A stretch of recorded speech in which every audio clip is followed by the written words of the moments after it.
ప్రభునందు కూడి వచ్చిన అందరికీ క్రీస్తు యేసు పరిశుద్ధ నామములో అందరికీ వందనాలండి. చాలా మంచిది మిత్రులారా, దేవుని మహాకృపను బట్టి దేవుడు ఏర్పరచుకున్న మందిరంలో ఈ విధంగా మనం కూడుకోవడం చాలా సంతోషం. ఈరోజు సాక్ష్యాలు నిజంగా ఎంతో బలపరిచాయి. మీ శ్రమల్లో మీరు చేసినటువంటి ప్రార్థన నేనైతే వ్యక్తిగతంగా మీ దగ్గరికి వచ్చి చూడడం లేదు, మీరు ప్రార్థన చేస్తున్నారో లేదో అని డైలీ, కానీ మీరు చేస్తున్నారో లేదో కూడా నాకు తెలియదు. కానీ మీరు చెప్పిన సాక్ష్యాలు, దేవుడు చేసిన మేలులు, ముఖ్యంగా సాక్ష్యం కంటే ఆయన ఏం చేశాడో మీరు చెప్పారు చూసారా, అది నిరూపణ చేస్తూ ఉంది మీరు ప్రార్థనా జీవితాన్ని కలిగి ఉన్నారని. హల్లెలూయా, మహిమ దేవునికి కలుగునగాక. అంటే మన మాటలు అబద్ధమై ఉండొచ్చు, కానీ ఆయన కార్యాలు అబద్ధము కాదు. కాబట్టి ఆయన చేసినటువంటి కార్యాలు ఏమైతే ఉన్నాయో వాటిని చెప్పారు, అవి సాక్ష్యం. హల్లెలూయా. కాబట్టి అవి తెలుపుతున్నాయి మీ ప్రార్థన జీవితాన్ని ఎలా ఉంది అనేటువంటి విషయం. హల్లెలూయా. కాబట్టి నేను చాలా సంతోషపడుతూ ఉన్నాను. మిమ్మల్ని బట్టి దేవునికి నేను కృతజ్ఞతలు కూడాను తెలియజేస్తూ ఉంటున్నాను. హల్లెలూయా. మిత్రులారా, మరి కొద్ది నిమిషాలు వాక్యాన్ని ధ్యానం చేసుకుందాం. మార్కు సువార్త 1వ అధ్యాయము 4వ వచనాన్ని చదువుతాను, మీరు గమనించండి. బాప్టిజం ఇచ్చి యోహాను, చెప్పండి. బాప్టిజం ఇచ్చి యోహాను అరణ్యంలో ఉండి పాపక్షమాపణ నిమిత్తం మారు మనసు విషయమైన బాప్టిజమము ప్రకటించుచు వచ్చెను. రైట్, మనము మార్కు సువార్తను ధ్యానం చేస్తున్నాం. చాలా విషయాలు ఇక్కడ మనం నేర్చుకున్నాం. యేసుక్రీస్తు ఎవరు అనేది మార్కు తన సువార్తలో చెప్పుకుంటూ వచ్చాడు. అంటే దేవుని కుమారుడు అని ఈ సువార్త ద్వారా మార్కు చెప్పాలి అని దృఢ నిశ్చయతను ఈ సువార్తలో మనకు కనబడుతూ ఉంది. తర్వాత బాప్టిజం ఇచ్చి యోహాను గురించి, అతను ఒక ఫోర్ రన్నర్ అని, అంటే యేసుక్రీస్తుకు ముందుగా వచ్చినటువంటి వాడు అని, మార్గమును సరళం చేయడానికి దేవుడు పంపినటువంటి ఒక ప్రవక్త అని పరిశుద్ధ లేఖనాల ద్వారా మనం నేర్చుకున్నాం. అయితే 4వ వచనంలో యోహాను యొక్క ప్రసంగం, మెసేజ్, మార్గం సిద్ధపరచమన్నాడు దేవుడు. ఏ మార్గం? ఎక్కడికి మార్గం? ఏ దారిని సరళం చేయమన్నాడు అంటే పాపి అయినటువంటి మానవుడు దేవుని దగ్గరకు రావడానికి మార్గం. పాపి అయిన మానవుడు దేవుని దగ్గరకు రావడానికి మార్గం. ఏంటి మార్గం? మార్గం ఏంటి? ఇక్కడ నుంచి విజయవాడ వెళ్తానికి ఒక దారి ఉంది. ఏలూరు పోవాలి, ఏలూరు నుంచి కలపర్ర అని, ఇంకొకటని, గన్నవరం అని, ఈ ఊర్లన్నీ దాటుకుంటా పోవాలి. అవునా? ఒక దారి ఉంది. మరి పాపి అయిన మానవుడు దేవుని దగ్గరికి వెళ్ళటానికి మార్గం ఏంటి అంటే పాపక్షమాపణ, మారు మనసు. పాపక్షమాపణ అంటే ఏంటో మనం చూసాము. మారు మనసు అంటే ఏంటో మనం చూసాము. ఇంతకీ ఇతను ఎక్కడ ఉండి ప్రసంగం చేస్తున్నాడు? అరణ్యము దేనికి సాదృశ్యము? అవిధేయతకు సాదృశ్యం. రైట్, అవిధేయులకు మార్గాన్ని సిద్ధం చేశాడు. ఏంటి మార్గం? పాపి అయిన మానవుడు దేవుని యొద్దకు రావడానికి మార్గం పాపక్షమాపణ, మారు మనసు. అదే మార్గం. నువ్వు పాపివి అని గ్రహించి మారు మనసు పొంది పాపక్షమాపణ పొందితే దేవుని దగ్గరకు నువ్వు రాగలుగుతావు. ఇప్పుడు ఈ మారు మనసుకి, పాపక్షమాపణకి విషయంలో బాప్టిజమమును కూడా ప్రకటించాడు. అతని ప్రసంగంలో 3వ టాపిక్ బాప్టిజమం అంటే అర్థము ముంచి లేపటం లేదా మునుగుట. రకరకాలైనటువంటి బ్యాప్టిజాలు ఉన్నాయి. కొంతమంది బ్లాంకెట్ బ్యాప్టిజం అంటారు. బ్లాంకెట్ బ్యాప్టిజం అంటే ఒక దుప్పటిని దాటుకుని అవతలకి వెళ్ళడం, లేదా చిలకరింపు బ్యాప్టిజం అని అంటారు. ఇంకా కొన్ని రకాలైనటువంటి దాదాపు 5 ఎట్లాగా ఉన్నాయి. సరే, వాటికంటే మనకి ముఖ్యంగా దేవుడు మనము అనుసరించేటువంటి పద్ధతి వాక్యానికి దగ్గరగా ఉన్నటువంటి పద్ధతి ఏంటంటే ముంచి లేపటం, మునుగుట. అది నీటి బ్యాప్టిజం. బ్యాప్టిజంలో వాక్యంలో 2 పద్ధతులు మనం చూసాం. ఒకటి నీటి బ్యాప్టిజం. ఏంటంటే అది నీటి బ్యాప్టిజం, పరిశుద్ధాత్మ బ్యాప్టిజం. నీటి బ్యాప్టిజం ఇచ్చి యోహాను ద్వారా ఆచరణలోనికి వచ్చింది. అయితే నీటి బ్యాప్టిజం ఎందుకు, ఎవరు తీసుకోవాలి అనేది మనం గత వారం నేర్చుకున్నాం. ఎందుకు ఎవరు తీసుకోవాలి అంటే, మారు మనసు నిమిత్తం, పాపక్షమాపణ నిమిత్తం బ్యాప్టిజమము తీసుకోవాలి. ఈ 2 నువ్వు పొందుకొని ఉంటే, ఈ 2 నువ్వు కలిగి ఉంటే నువ్వు బ్యాప్టిజమమునకు అర్హుడు. ఎవరు తీసుకోవాలి? మారు మనసు పొందినవాడు, పాపక్షమాపణను పొందినవాడు. ఈ మారు మనసు పాపక్షమాపణ కలిగినవాడు లేదా పొందినవాడు బ్యాప్టిజమం తీసుకోవడానికి అర్హుడు. అయితే బ్యాప్టిజమం వీళ్ళు ఎందుకు తీసుకోవాలి? ఈ మారు మనసు పొందినవారు, పాపక్షమాపణ పొందినవారు ఎందుకు తీసుకోవాలి? బ్యాప్టిజం తీసుకోకపోతే ఏమవుతుంది? తీసుకోవాల్సినటువంటి అవసరం ఉందా? ఇలాంటి ప్రశ్నలు అడిగేటువంటి వారు చాలామంది ఉన్నారు. బ్యాప్టిజం అనేటువంటిది ఖచ్చితంగా మారు మనసు, పాపక్షమాపణ పొందిన పాపి ఖచ్చితంగా మారు మనసు అది బ్యాప్టిజం అనేటువంటిది తీసుకోవాలి. ఎందుకు తీసుకోవాలంటే అది దేవుని ఆజ్ఞ గనుక. యేసుక్రీస్తు ఆజ్ఞాపించాడు. ఏమని ఆజ్ఞాపించాడు అంటే, సమస్త దేశాలకు మీరు వెళ్ళండి, ప్రతి చోటకి మీరు వెళ్ళండి, సర్వాధికారం నాకు ఇవ్వబడింది, సువార్త ప్రకటించండి, నేను మీకు ఏ సంగతులను వివరించానో ఆ సంగతులను అందరికీ బోధించండి. నమ్మి బ్యాప్టిజం పొందినవాడేమవుతాడు? నమ్మినవాడు బ్యాప్టిజం పొందినవాడేమవుతాడు? రక్షణ పొందుకుంటాడు. కాబట్టి సమస్త జనులకు తండ్రి, కుమార, పరిశుద్ధాత్మ నామములో వారికి బ్యాప్టిజమం ఇవ్వండి అని దేవుడు ఆజ్ఞాపించాడు.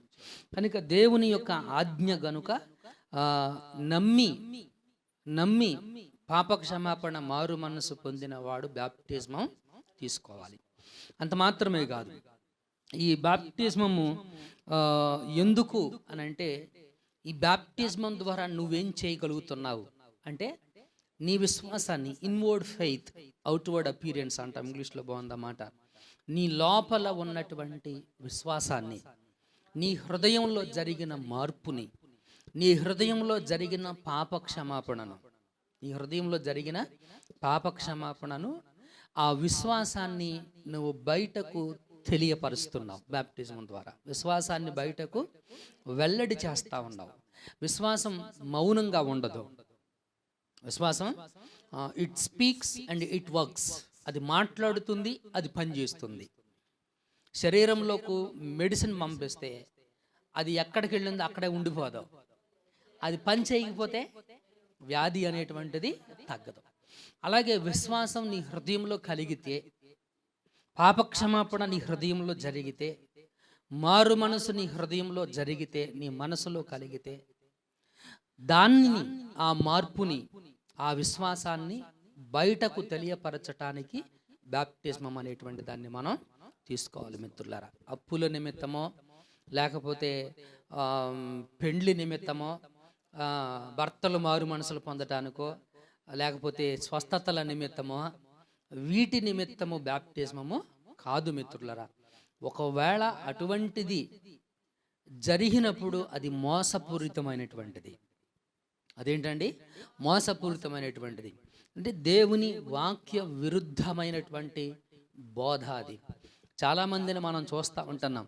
ఈనాడు ప్రజలను మోసపరచటానికి, ప్రజలను ప్రలోభ పెట్టడానికి, వారి స్వలాభము నిమిత్తం కొంతమంది దుర్బోధకులు చేస్తున్నటువంటి చర్యలు మనం గమనిస్తూనే ఉంటున్నాం మిత్రులారా.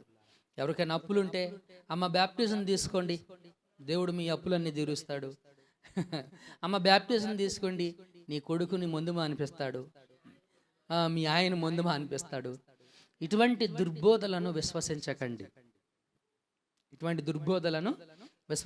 ఎందుకంటే యోహాను చెప్పినటువంటి మాట, మారు మనసు విషయంలో, పాపక్షమాపణ విషయంలో బాప్టిజం అనేటువంటిది తీసుకోవాలి అని. అపోస్తలులు కూడా దాన్ని నిర్ధారణ చేశారు. అపోస్తలులు దగ్గరకు కొంతమంది వచ్చి అడిగారు, మేమేం చెయ్యాలి అని. మేమేం చెయ్యాలి అంటే, అయ్యా మీరు పాపక్షమాపణ మారు మనసు పొందండి, మీ పాపక్షమాపణ మారు మనసు నిమిత్తము క్రీస్తు యేసులోనికి బ్యాప్టిజమము పొందండి, నీటి బ్యాప్టిజం అనేటువంటిది తీసుకోండి అని వారికి సజెషన్ ఇవ్వడం అనేటువంటిది, సలహా ఇవ్వడం అనేటువంటిది మనం చూస్తూ ఉంటున్నాం. దీనికి ప్రలోభం ఏమీ లేదు, దీనికి మాయ చేయడం ఏమీ లేదు, మభ్యపెట్టడం కూడా ఏమీ లేదు. సో అది నీ మారు మనసు, నీ పాపక్షమాపణ, నీ విశ్వాసమును బట్టి బ్యాప్టిజమం అనేటువంటిది నీకు ఇవ్వబడుతుంది. బ్యాప్టిజమము దేవుని ఆజ్ఞను అనుసరించడము. హల్లెలూయా. సో అంత మాత్రమే కాదు, బ్యాప్టిజమం తీసుకున్నటువంటి నీవు స్థానిక సంఘంలో, భౌతిక సంఘంలో, సంఘము సార్వత్రిక సంఘము, భౌతిక సంఘం అనేటువంటిది రెండు ఉండదు. భౌతిక సంఘము అంటే ఇది ఇప్పుడు మనం కూడుకున్నటువంటిది. సార్వత్రిక సంఘము అంటే యూనివర్సల్ చర్చ్, అంటే లోకము మొత్తం మీద ఉన్నటువంటి విశ్వాసులందరూ ఒక సంఘం. భూమి మీద లోకమంతా కూడా ఉన్న విశ్వాసులందరూ ఒక సంఘం. స్థానిక సంఘం అంటే ఇప్పుడు మనము కూడుకున్నటువంటి ఈ సంఘము స్థానిక సంఘం, భౌతిక సంఘం అని కూడా అంటారు. ఈ సంఘంలో ఒక మెంబర్గా నువ్వు పరిగణించబడతావు, ఒక వ్యక్తిగా నీవు, సంఘ సభ్యుడిగా నీవు పరిగణించబడతావు. బ్యాప్టిజమం ద్వారా నువ్వు సంఘ సభ్యుడిగా ఎంచబడతావు. కాబట్టి ఇక్కడ ఎవరు సంఘ సభ్యులు అంటే బ్యాప్టిజమం పొందినవాడు సంఘ సభ్యుడు. హల్లెలూయా. కనుక ఇది గమనించవలసినటువంటి విషయం. ఆఫ్ కోర్స్ మెనీ పీపుల్ రావచ్చు, వాక్యాన్ని వినొచ్చు, ప్రార్థనలు చేయొచ్చు, బట్ అంటిల్ అన్లెస్ అంటే నువ్వు బ్యాప్టిజం, మారు మనసు పాపక్షమాపణ పొంది, నీ మారు మనసు పాపక్షమాపణ నిమిత్తము బ్యాప్టిజం పొందేంత వరకు కూడాను నువ్వు ఒక సహజంగా వచ్చి వెళుతున్నటువంటి ఒక విశ్వాసిగా మాత్రమే పరిగణించబడతావు. రక్షణ పొందిన వ్యక్తిగా పరిగణించబడవు, రక్షణ పొందిన వ్యక్తిగా పరిగణించబడవు. కాబట్టి ఇక్కడ ప్రభునందు మిత్రులు గమనించాలి, బ్యాప్టిజమం ద్వారా నువ్వు లోకల్ చర్చిలదే భౌతిక సంఘంలో ఒక సభ్యుడిగా నీవు పరిగణించబడుతూ ఉన్నావు. హల్లెలూయా. మహిమ దేవునికి కలుగును గాక. కాబట్టి ఇది దేవుని ఆజ్ఞ. మారు మనసు పొందిన వారు ఎందుకు బ్యాప్టిజం తీసుకోవాలంటే దేవుని ఆజ్ఞ. ఆజ్ఞ మాత్రమే కాదు, స్థానిక సంఘంలో ఒక సభ్యుడిగా గుర్తించబడుతూ ఉన్నాం. స్థానిక సంఘంలో ఒక సభ్యుడిగా గుర్తించబడుతూ ఉన్నాం. మరొక అంశం మీకు జ్ఞాపకం చేయాలి. చదవండి ఒక్కసారి రోమాపత్రిక 6వ అధ్యాయం. రోమాపత్రిక 6వ అధ్యాయం, రోమిలకు రాసిన పత్రిక 6వ అధ్యాయం బ్యాప్టిజం గురించి ఏం చెప్పిందో చదువుదాం. మొదటి వచనం నుంచి. అలాగైనా ఏమందుము, కృప విస్తరింపవలనని పాపమందు నిలిచియుందుమా? అట్లా అన్నరాదు. పాపము విషయమై చనిపోయిన మనము ఇక మీదట దానిలో ఎలాగూ జీవించుదుము. క్రీస్తు యేసులోనికి బాప్టిజమం పొందిన మన అందరము ఆయన మరణంలోనికి బాప్టిజమం పొందితమని మీరు ఎరుగరా. సో ఇక్కడ గమనించాల్సిన విషయం, మీరు ఎరుగరా అంటే మీకు తెలీదా? కాబట్టి ఇక్కడ మీకు తెలియాల్సిన విషయం ఏంటంటే, బాప్టిజమం తీసుకున్న నీవు ఎవరివి? బాప్టిజం తీసుకున్న నువ్వెవరో నీకు తెలియాలి. నువ్వు ఏమవుతున్నావు, నువ్వు ఏమయ్యావు అనేటువంటిది నీకు తెలియాలి. నువ్వు ఎవరు, నువ్వు ఏమయ్యావు అని అంటే, బాప్టిజం తీసుకున్నటువంటి నీవు ఆయన మరణంలోనికి, బాప్టిజం తీసుకున్నటువంటి నీవు ఆయన మరణంలోనికి బాప్టిజం పొందితావు. ఆయన మరణంలో నీవు కూడా పాలి భాగస్తుడవు. ఆయన మరణంలో నువ్వు కూడా ఎవరండి? పాలి భాగస్తురాలి. కాబట్టి మనము దేవుడు కృపిస్తున్నాడు కదా అని చెప్పేసి, ఆయన కృప ఉంది కదా అని చెప్పేసి మనం ఇంకా ఎక్కువ తప్పులు చేయకూడదు, ఎక్కువ పాపం అనేటువంటిది చేయకూడదు. అలా చేయడానికి వీలు లేదు మిత్రులరా, అలా చేయడానికి వీలు లేదు. కాబట్టి మనం పాపమందు కృప ఉంది కదా అని చెప్పేసి పాపమందు నిలిచి ఉండకూడదు, పాపములో మనం కొనసాగకూడదు. పాపములను విడిచిపెట్టిన తర్వాతే బాప్టిజం, అంతే కదా. అదే కదా మారు మనసు పొందిన తర్వాతే. పాపక్షమాపణ పొందిన నీవు, మారు మనసు పొందిన నీవు బాప్టిజం తీసుకున్నాను అంటే దాని అర్థం ఏంటి? ఆ వ్యక్తి పాపక్షమాపణ పొందాడు, ఆ వ్యక్తి మారు మనసు పొందాడు అని అర్థం, అంతే కదా దాని భావం. అంతే కదా. కాబట్టి అంత అంత జరిగించినటువంటి నీవు మరలా పాపంలోనికి ఎలా వెళుతున్నావు, మరలా పాపంలోనికి ఎలా దిగుతున్నావు, ఎందుకు చేస్తూ ఉంటున్నావు, అది నీ వ్యక్తిగత పరిశీలనలోకి తెచ్చుకోవాల్సినటువంటి అంశం. అది నువ్వు వ్యక్తిగతంగా నువ్వు విమర్శ చేసుకోవాల్సినటువంటి ఆ విషయం అది మిత్రులారా. కనుక నువ్వెవరు ఏమయ్యావు అని అంటే ఆయన మరణంలోనికి నువ్వు పాలి భాగస్తుడివి అయ్యావు. కాబట్టి ఆయన మరణంలో నీకు కూడా ఏముంది, నీకు కూడా భాగం అనేటువంటిది ఉంది మిత్రులారా. Not only that one, let us read forward, ముందుకు మనం చదువుకుంటూ వెళదాం.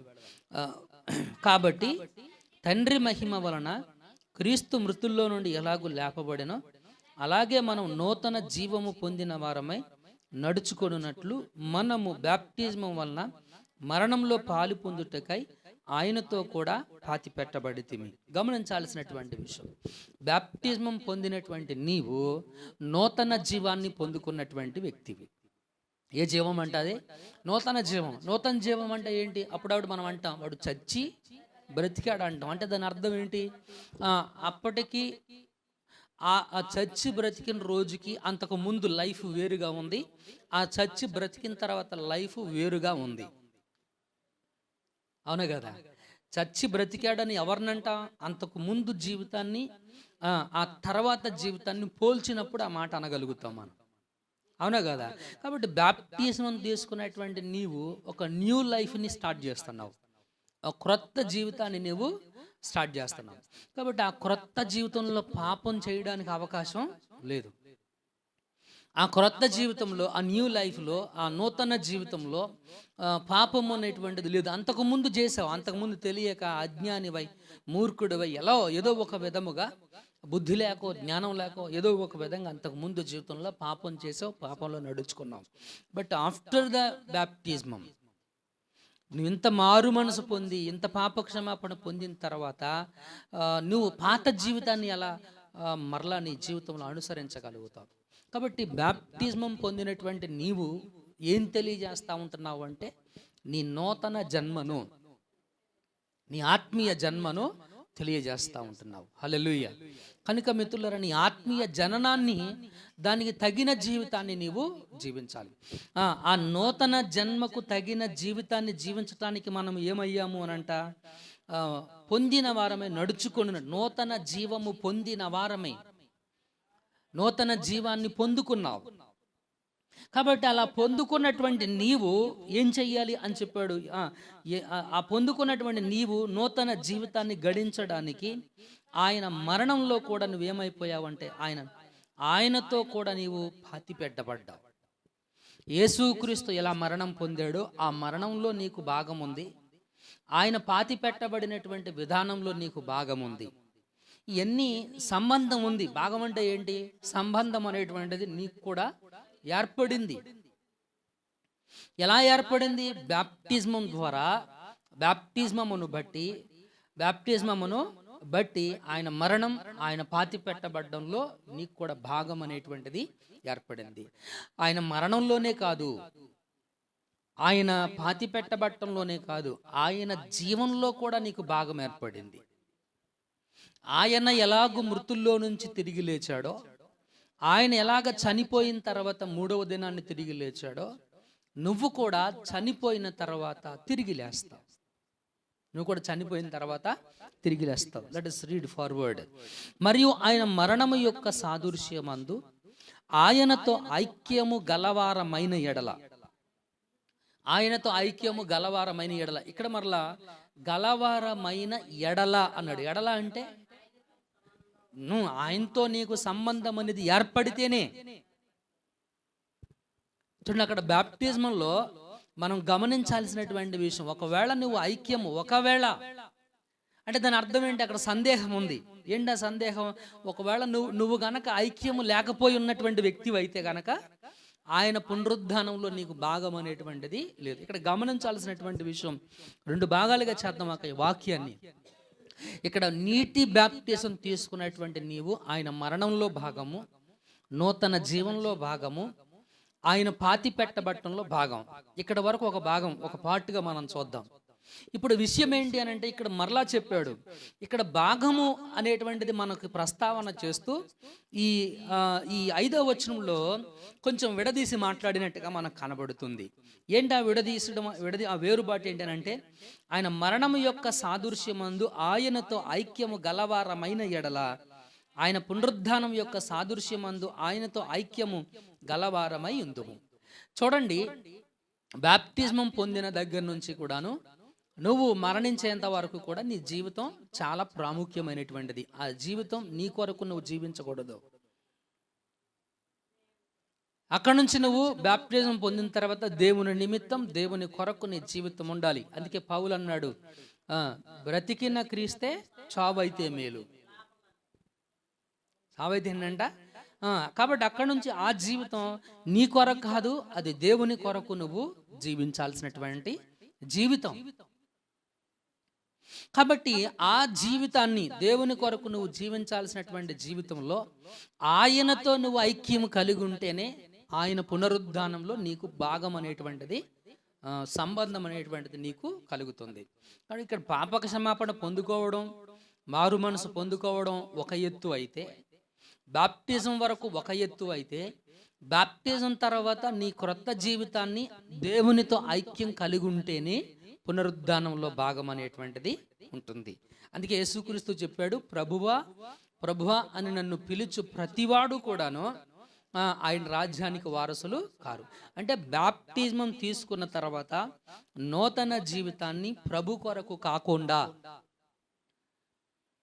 దేవుని కొరకు కాకుండా, ఇంకా నీ కొరకే పాత జీవితమే నువ్వు జీవిస్తూ ఉంటే, నువ్వు ఎంత బాప్టిజం తీసుకున్నా, నువ్వు ఎంత దేవునితో ఐక్యం అనేటువంటిది లేనటువంటి వ్యక్తి అయితే, ఆయన మరణం, ఆయన పునరుద్ధానంలో, ఆయన మరణం, ఆయన పాతి పెట్టబడ్డంలో నీకు ఐక్యత అనేటువంటిది, ఆయనతో నీకు ఐక్యత అనేటువంటిది నీకు లేకపోతే కనుక పునరుద్ధానంలో నీకు భాగం అనేటువంటిది ఉండదు. కనుక చాలామంది అక్కడ తీర్పు రోజున గురించి, తీర్పు గురించి మాట్లాడుతూ యేసుక్రీస్తు ఒక ఉపమానం చెప్తాడు. గొల్లవాడు గొర్రెలను మేకలను వేరుపరుచినట్లుగా దేవుడు ఏం చేస్తాడంట, వేరుపరుస్తాడు. నీతిమంతుల్ని ఒక పక్కకి, పాపులందరినీ ఒక పక్కకి ఆయన వేరుపరుస్తాడు.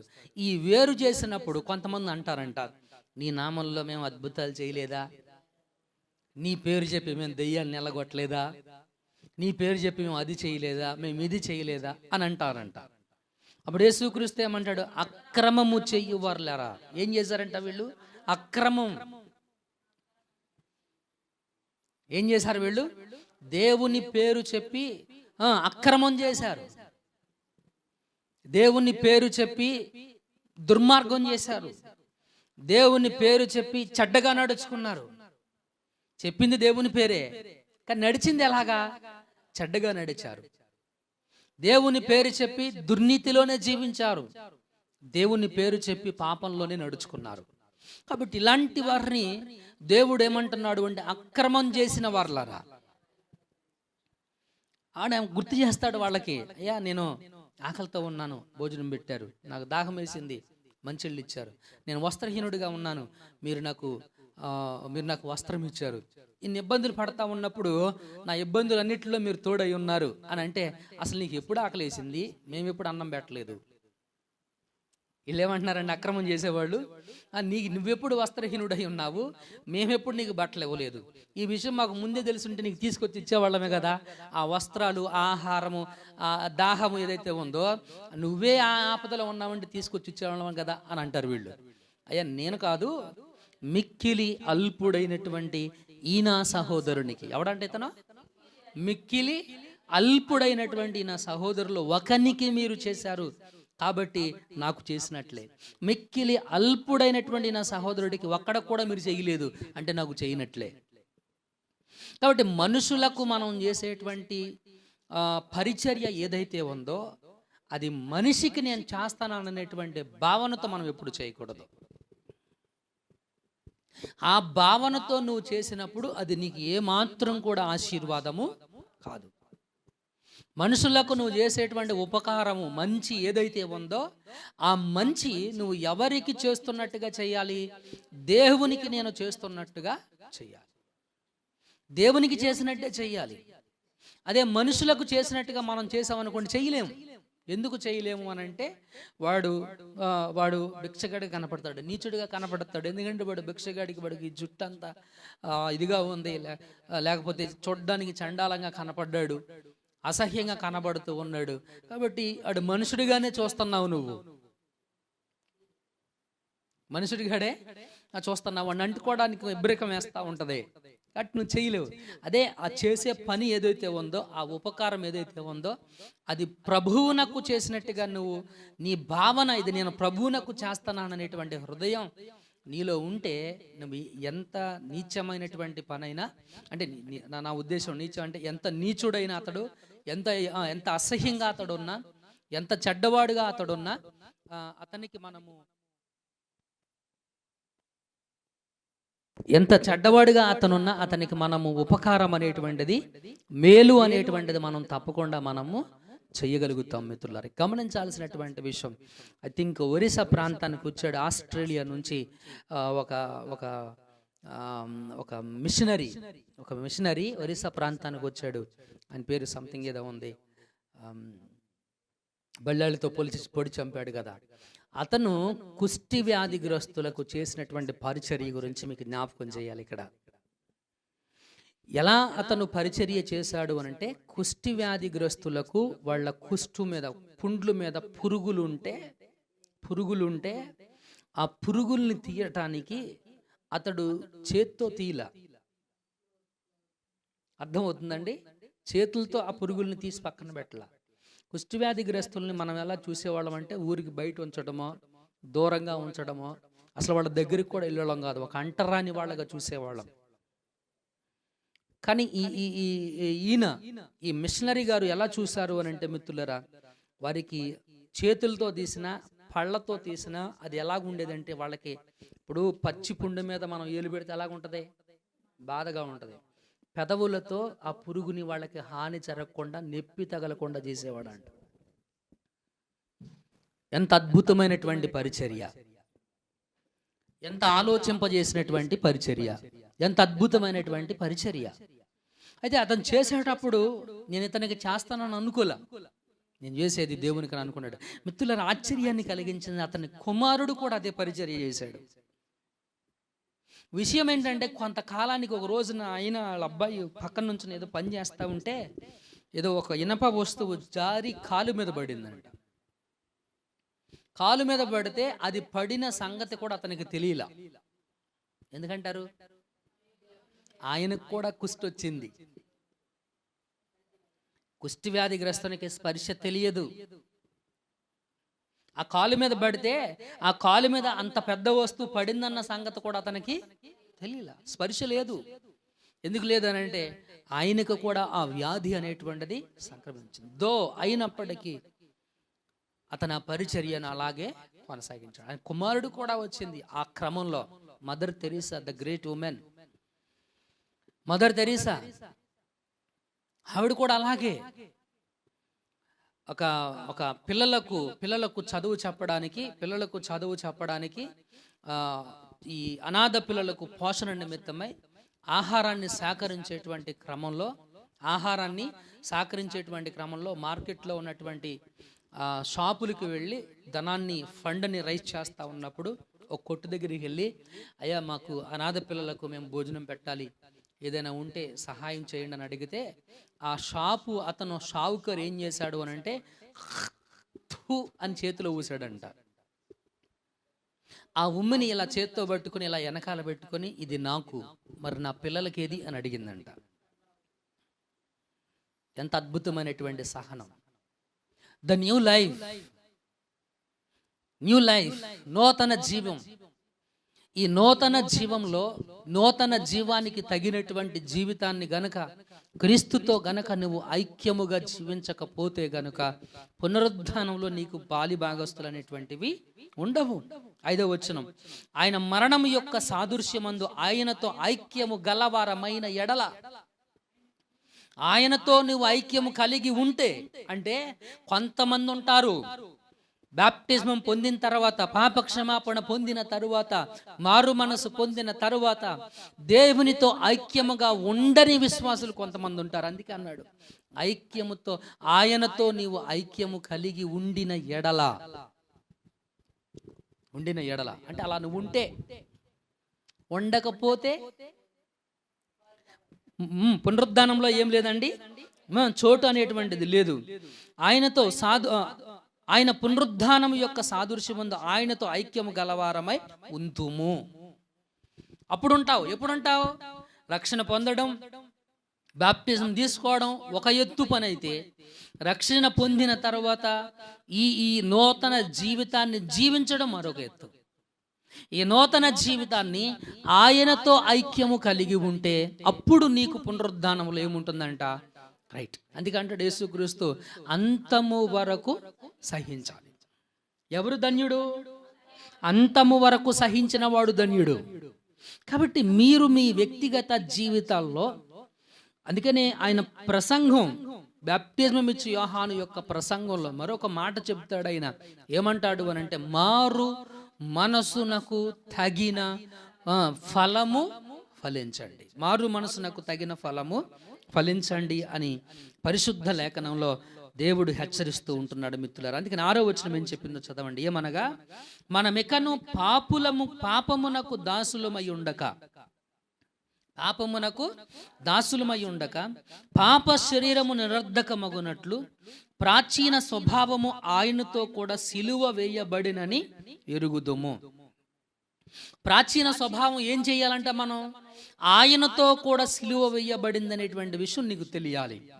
ఇప్పుడు ప్రాచీన స్వభావాన్ని విడిచిపెట్టే కదా నవీన స్వభావాన్ని ధరించుకుంది బాప్టిజం ద్వారా, మారు మనసు ద్వారా. నవీన స్వభావాన్ని ఎందుకు ధరించుకున్నావు? ప్రాచీన స్వభావం చెడ్డదనే కదా. మరి ప్రాచీన స్వభావాన్ని మరలా నువ్వు ఎలా బ్రతికిస్తున్నావు నీ శరీరంలో? ప్రాచీన స్వభావాన్ని ఇంత బాప్టిజం ద్వారా నువ్వు తెలియపరచి, విశ్వాసాన్ని తెలియపరచి, ఆయన ఆజ్ఞను అనుసరించి పాపక్షమాపణ పొందుకొని మరలా ప్రాచీన స్వభావాన్ని నీ శరీరంలో ఎలా నువ్వు బ్రతకనిస్తా ఉంటున్నావు? మరలా దానికి ఎలా జీవం పోస్తా ఉంటున్నావు?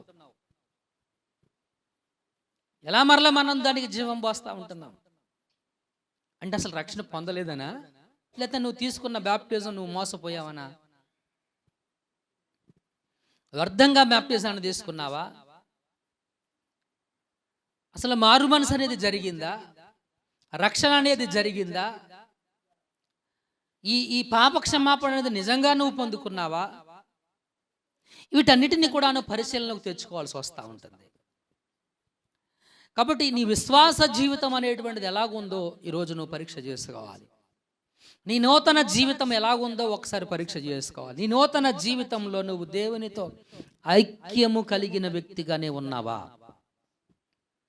ఇక ఉట్టి బాప్టిజం తీసుకుంటేనే అక్కడతో జీవితం అయిపోలా. అక్కడతో నాకు బాప్టిజం తీసుకున్నాను కదా, నాకు పునరుద్ధానం ఉందని అనుకోవడానికి లేదు. బాప్టిజం తీసుకున్న తర్వాత మరొక పెద్ద పని పెట్టాడు దేవుడు. అదేంటనంటే, క్రీస్తుతో నువ్వు ఐక్యము కలిగి ఉండాలి. క్రీస్తుతో నీ జీవితం ఐక్యము కలిగి ఉండాలి. ఆ జీవితం నీ కొరకు కాదు, దేవుని కొరకు నువ్వు జీవించాల్సినటువంటి జీవితం, దేవుని కొరకు నువ్వు ప్రత్యేకపరచుకోవలసినటువంటి జీవితం, దేవుని కొరకు నువ్వు ప్రత్యేకపరచుకోవాల్సినటువంటి జీవితం. అంటే ఏం చేయాలి? ఉద్యోగం చేయకుండా ఉండాలంటారా? ఈ పనులు ఇక మనం దాన్ని ఏమంటారు, మనం వ్యవసాయం ఏం చేయకుండా అట్లాగా ఉండాలంటారా? అట్లానే కాదు. ప్రభు కోసం, ప్రభు నిమిత్తం నీ జీవితం అనేటువంటిది వ్యవసాయం చేయొచ్చు. ఏదేనంటే మళ్ళీ అక్కడ మారిపోతుంది అర్థం. కూలి పనికి వెళ్ళొచ్చు. సరే, నువ్వు ఎక్కడికి వెళ్ళినా, నువ్వు ఏమి చేసినా దేవుని కొరకు ప్రత్యేకమైనటువంటి జీవితాన్ని నువ్వు కలిగి ఉండాలి. ఒక యూనిక్నెస్ అనేటువంటిది, ఒక ప్రత్యేకమైనటువంటి జీవితం అనేటువంటిది నీవు జీవించ ఉండాలి. దేవునితో ఐక్యము కలిగినటువంటి జీవితం అనేటువంటిది నీలో కలిగి ఉండాలి. నిన్ను చూసినప్పుడు సమాజానికి అనిపించాలి, నీ జీవితం ప్రభావితమైనటువంటి జీవితంగా ఉండాలి మిత్రులారా. అలాగ నువ్వు దేవునితో ఐక్యము కలిగిన ఎడల పునరుద్ధానంలో పాలిభాగస్తుడవి అవుతావు. ఒకవేళ నువ్వు ఐక్యముగా దేవునితో ఐక్యమైనటువంటి జీవితాన్ని జీవించకపోతే నువ్వు పొందిన బ్యాప్టిజము జీవితము, నూతన జీవితాన్ని నువ్వు నిరర్ధకంగా జీవిస్తూ ఉన్నట్లయితే మిత్రులారా, గమనించాల్సినటువంటి విషయంగా ఇది నేను మీకు తెలియజేస్తూ ఉంటున్నాను. కనుక ఇక్కడ జ్ఞాపకం చేసుకోవాల్సినటువంటి విషయం, ఇక్కడ బాప్టిజం తీసుకున్నటువంటి మనము పాపము నుంచి విముక్తిని పొందుకున్నటువంటి వారు. ఎవరండి మనం? పాపము నుంచి విముక్తిని, విమోచన, విడుదల, రిడిమ్షన్. బాప్టిజం తీసుకున్నటువంటి మనం ఏమయ్యాము? రిడీమ్డ్. మనము పాపం నుంచి విముక్తిని మనము పొందుకున్నాం. చనిపోయిన వాడు పాప విముక్తుడని తీర్పు పొంది ఉన్నాడు. మనం క్రీస్తుతో కూడా చనిపోయిన ఎడల లేచిన క్రీస్తు ఇకను చనిపోడనియు మరణమునకు ఇకను ఆయన మీద ప్రభుత్వం లేదని ఎరిగి ఆయనతో కూడా జీవించుదామని నమ్ముచున్నాము. Yes, that is the belief.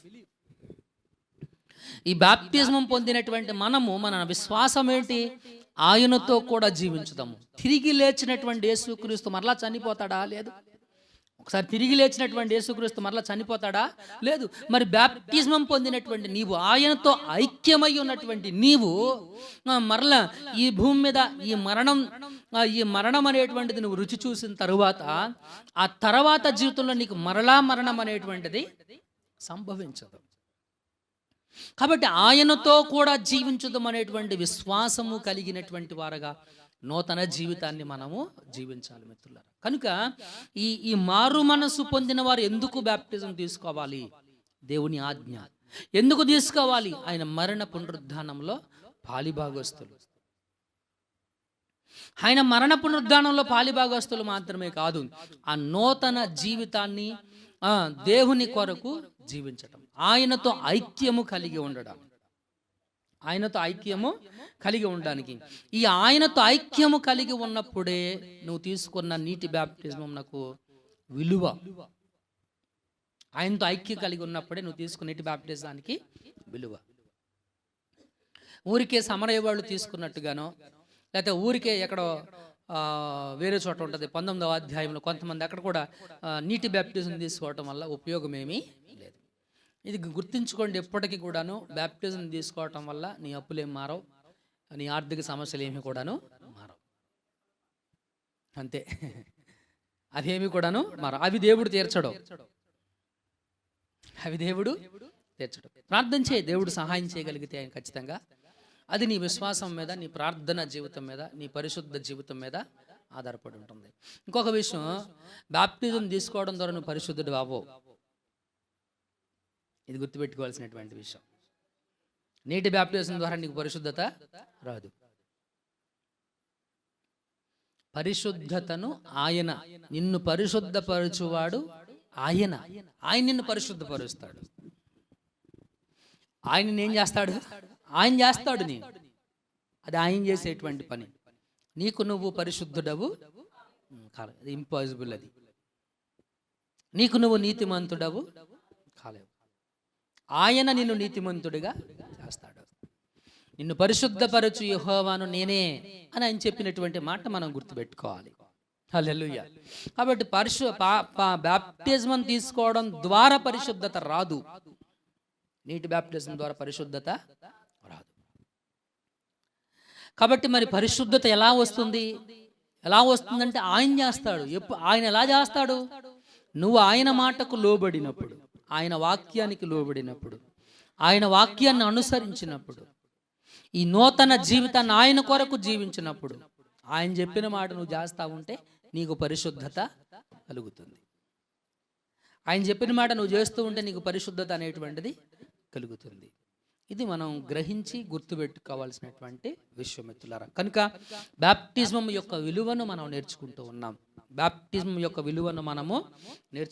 నీటి బాప్టిజం ఎవరు తీసుకోవాలి? ఎందుకు తీసుకోవాలి? మారు మనసు పొందిన వారు బాప్టిజం తీసుకోవాలి. పాపక్షమాపణ పొందిన వారు బాప్టిజం తీసుకోవడానికి అర్హులు. మారు మనసు పాపక్షమాపణ లేకోకుండా బాప్టిజం తీసుకోవడానికి నువ్వు అర్హుడవు కాదు. ఒకవేళ నువ్వు తీసుకున్నా దానివల్ల నీకు ఒరిగేదేమీ ఏమి ఉండదు మిత్రులారా. కాబట్టి మిత్రులారా, మారు మనసు పొందిన వారు అర్హులు, పాపక్షమాపణ పొందిన వారు అర్హులు.